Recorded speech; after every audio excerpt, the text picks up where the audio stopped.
Hello बच्चों, let's read the question. Plasmolysis occurs when a cell is placed in a solution that has.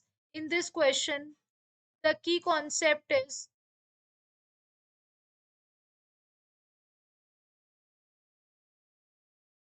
plasmolysis. Basically, plasmolysis is the shrinking of protoplasm as a result of osmosis.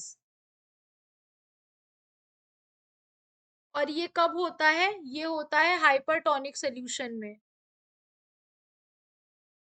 Hypertonic solution में क्या होता है? Cell का जो concentration होता है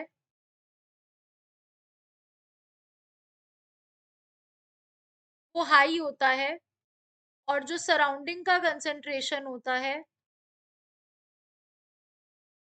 वो कैसा होता है? लो होता है।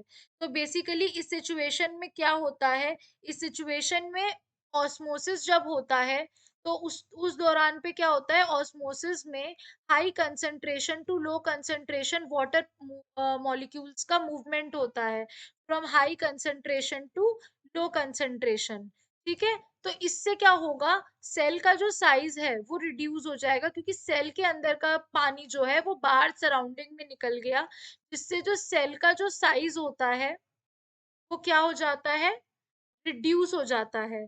इसके रिड्यूस होने की वजह से हम ये कहते हैं कि ये कंडीशन कैसी हो गई? हाइपरटोनिक, जिसमें क्या होता है? सेल का साइज जो होता है वो रिड्यूस भी होता है, और साथ में सेल श्रिंक भी कर जाता है। अब जाहिर सी बात है, जब श्रिंक होगा तो रिड्यूस तो होगा ही होगा। अब क्वेश्चन में कहा गया है कि हमने सेल को एक ऐसे सॉल्यूशन में रखा है दैट हैज, तो ऑलवेज रिमेम्बर सॉल्वेंट जो होता है वो हमेशा ज्यादा होगा और सॉल्यूट कम होगा। उस कंडीशन में हाई कंसंट्रेशन माना जाता है, एंड वाइस वर्सा। यानी जो सॉल्यूशन है उसमें सॉल्यूट का कंसंट्रेशन ज्यादा है और सॉल्वेंट का कम है, तो we can say A is the right answer. Hence option A is the right answer. Hope you guys understand. Thank you.